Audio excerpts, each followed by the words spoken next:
Envoie la sauce.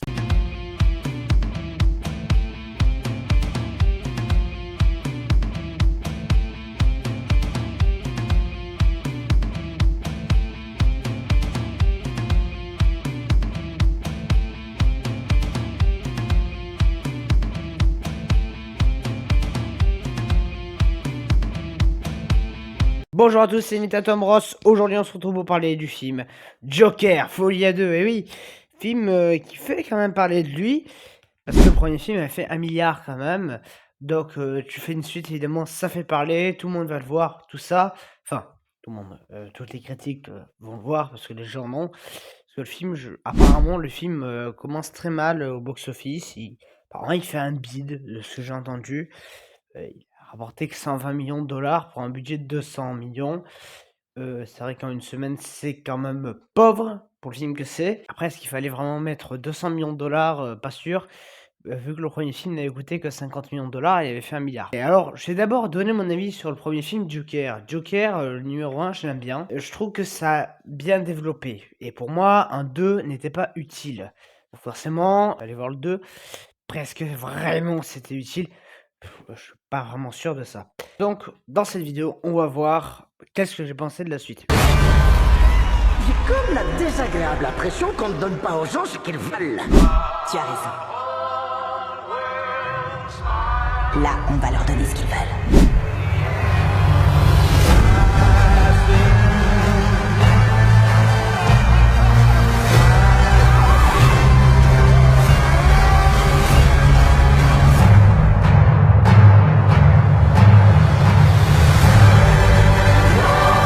Alors, Joker, Folie à deux. Oui, parce que maintenant, on peut pas dire deux normalement, non, il faut dire Folie à deux.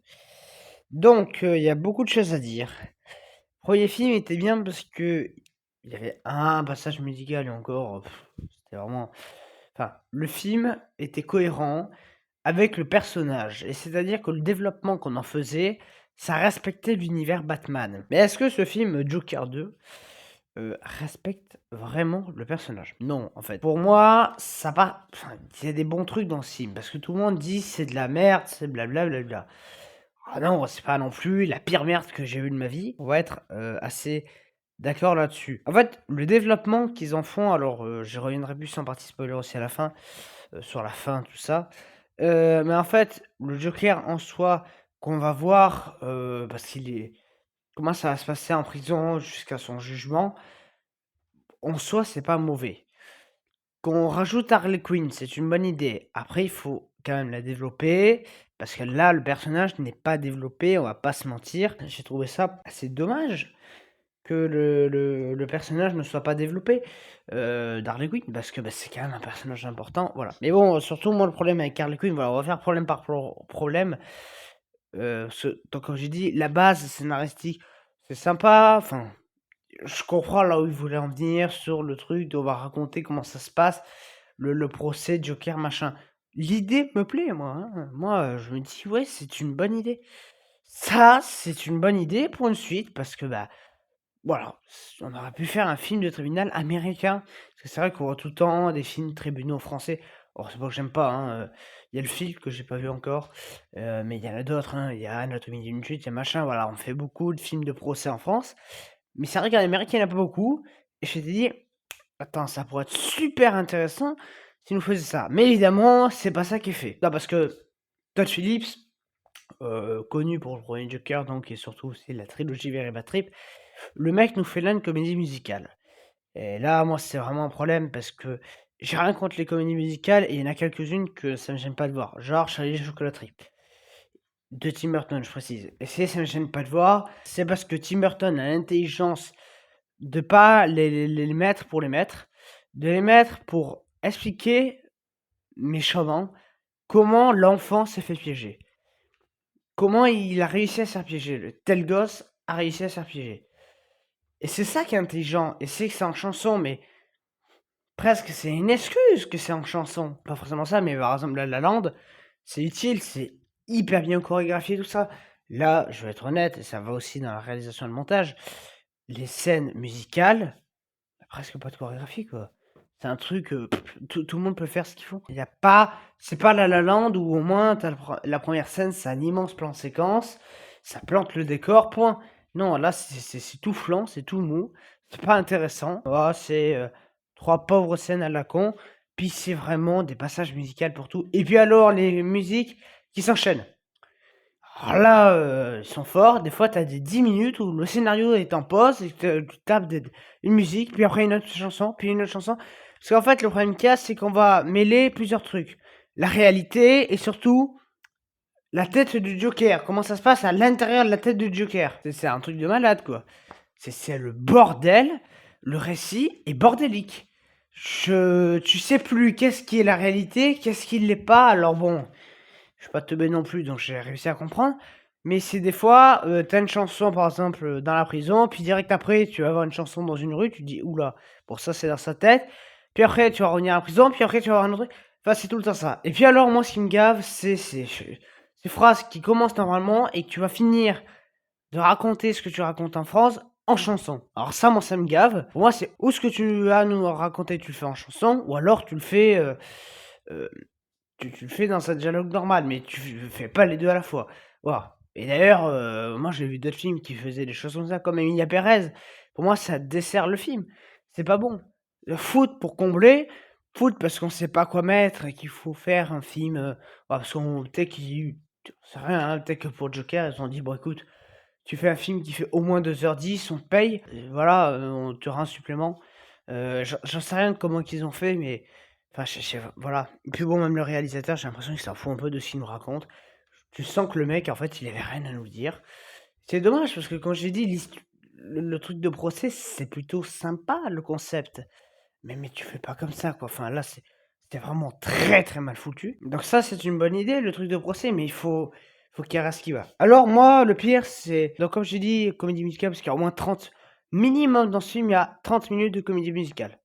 Minimum. C'est pour vous dire, voilà, sur 2h20, tu vas te taper minimum, je dirais même 40 minutes de comédie musicale. Voilà. Et aussi entre 5 et 10 minutes de dessin animé. Et ouais, parce que, le film commence en dessin animé. Alors là, quand le film est commencé, tu sais, tu le vieux, le truc Warner qui apparaît en dessin animé, genre un peu comme les Looney Tunes. Et là, tu as l'histoire du Joker en dessin animé. Là, tu te dis: «Ouh là, où est-ce qu'on va? Où est-ce qu'on va? Ouh là là». Ah, tu ça, mais moi, j'étais outré. Je me suis dit: «Non, mais à quoi ça sert, quoi?» Alors, juste pour dire, Joker, c'est, 2 personnages en un. À la fois, on savait et à la fois, c'est un peu aussi un contre-pied du premier. Bref, mais bon, on sait qu'il y a Arthur Fleck et Joker. Et puis surtout, pourquoi nous faire un passage en dessin animé, quoi? Voilà. Donc en gros, tu as presque 1 heure du film très mal exploité sur 2h20. Voilà. Et encore 2h20, c'est plutôt 2h10 parce il y a vraiment 8 minutes de générique, hein. Voilà. Donc c'est quand même mal foutu de ce niveau-là. Mais évidemment, il y a pas que ça, parce que outre les parties musicales, outre l'histoire de base qui est quand même sympa, il y a des problèmes d'écriture quand même. Parce que comme j'ai dit, le truc du tribunal, c'est bien, très mal exploité, mais c'est pas mal. Joker, bon, c'est développé et j'ai envie de te dire que bon, il y a pas besoin de plus le développer. Mais surtout, moi, ce qui m'a gêné, c'est Harley Quinn. Voilà, Harley Quinn, son développement, l'actrice, enfin, Harley Quinn, l'idée de base de foutre Harley Quinn, c'est sympa. La manière dont elle est foutue, c'est de la merde. L'actrice qui l'interprète, elle sait pas le jouer. Excuse-moi, mais Lady Gaga, elle sait pas jouer, quoi. C'est pas une actrice, merde. Heu Enfin, Star is Born, tout le monde dit: «Ouh là là, meilleure actrice, je sais pas quoi». Non, Star is Born, pourquoi ça a marché? Déjà parce que 90 de l'histoire, c'est des chansons. Alors c'est sûr que, bah, oui, elle est, chanteuse, donc savoir chanter, c'est pas un problème, hein. Voilà. Mais évidemment, il y a pas que ça. Eh non, non, non, non, parce que, bah, elle savait «jouer» entre guillemets. Déjà parce que le réalisateur, Bradley Cooper, tu pas l'impression que ça en battait, un peu la saucisse, quoi. Non, parce qu'eux, ils s'en foutent, hein, dans ce film. Todd Phillips, il s'en fout du film, comment il va. Il y a des tentatives de plan séquence qui commencent bien et puis qui sont avortées au bout d'un moment, parce que tu sens que le mec, il s'est dit: «Ah, c'est bon, flemme, chut, allez, cutez-moi ça». Tu sens qu'en fait, le mec, il s'en fout, quoi. Voilà. Les décors comparés au premier film, le premier film coûtait moins cher, mais c'était plus beau visuellement. Tu des meilleurs décors. Là, c'est juste une tôle, une rue, un tribunal. Waouh! Putain, quel, décor de folie. Il y a quelques trucs intéressants, comme un passage où tu as des parapluies. Enfin, tu as la police qui déploie Tu as 4 policiers autour d'Arthur Fleck qui déploient leur parapluie et tu as un plan de vue, du ciel et tu vois, en fait, que les 4 parapluies font la couleur du Joker. Bon et pour revenir au problème Harley Quinn, la Lady Gaga sait pas le jouer déjà, parce que Harley Quinn, elle a une dose de folie. Là, Lady Gaga, elle joue un personnage lambda. Harley Quinn, elle est folle. Faut contextualiser. Elle est folle, Harley Quinn. C'est pas ça. Et pour moi, la seule qui a. Les films étaient une catastrophe, mais la seule qui sait jouer Harley Quinn, c'est Margot Robbie, quoi. Ah, Margot Robbie, ouais, elle sait faire Harley Quinn. Pareil, même le maquillage. On va parler, bon, Joker, ça fait le travail. Mais Harley Quinn, on en parle de ce maquillage dégueulasse. Ils ont juste foutu un truc noir aux yeux, puis allez, c'est bon, on a fini. Alors, moi, c'est vraiment son développement. Développement de j'étais seul, et quand je t'ai vu, je t'ai aimé. Mais en fait, je n'aime pas Arthur Fleck, j'aime que le Joker. C'est quoi ce développement tout pété, quoi? Je t'ai vu et je t'ai aimé. Non mais, enfin, on dirait un gamin de 2 ans qui a écrit le scénario, là. C'est des gamins de 3 ans qui disent ça. C'est pas un adulte. Bon, les incohérences. Hein, t'as la police qui le recherche, le mec qui prend le temps de danser dans la rue. Voilà, très intelligent. Pour moi, Joaquin Phoenix qui sait ce qu'il joue, les autres ils savent pas ce qu'ils font. Ils jouent comme de la merde. Et alors, les musiques. Bon, pour une comédie musicale, t'as rien qui reste en tête, quoi. Ah oui, bah Lady Gaga, c'est chante. Oui, en fait, Lady Gaga, elle en pris juste pour qu'elle chante, quoi. Vraiment, hein, l'apparition de Harley Quinn. Bon, déjà, elle apparaît quoi à 10 minutes de film, je crois, hein, même pas. Ouais, si, allez, 10-15 minutes. 10 minutes de film, 10-15 minutes de film, elle apparaît. Voilà, les dialogues, c'est de la merde. À part un flic à la con qui va répéter tout le long du film. T'as une blague, t'as une blague, t'as une blague. Ah, t'as envie de lui foutre des tartes, quoi. Tu te dis, non mais. Puis il est teubé, ce mec. La prison, pour un mec qui a tué 5 ou 6 personnes, pas très sécurisé comme cette prison, hein, c'est juste, tiens, tu veux une cigarette? Tiens, je te passe mon briquet, comme ça, si tu veux me foutre le feu. Sans spoiler, c'est très compliqué d'aller plus loin. Donc, voilà, moi, personnellement, je vous déconseille fortement de dépenser de la thune là-dedans. Allez, on passe en partie spoiler. J'ai comme la désagréable impression qu'on ne donne pas aux gens ce qu'ils veulent. Tu as raison. Là, on va leur donner ce qu'ils veulent.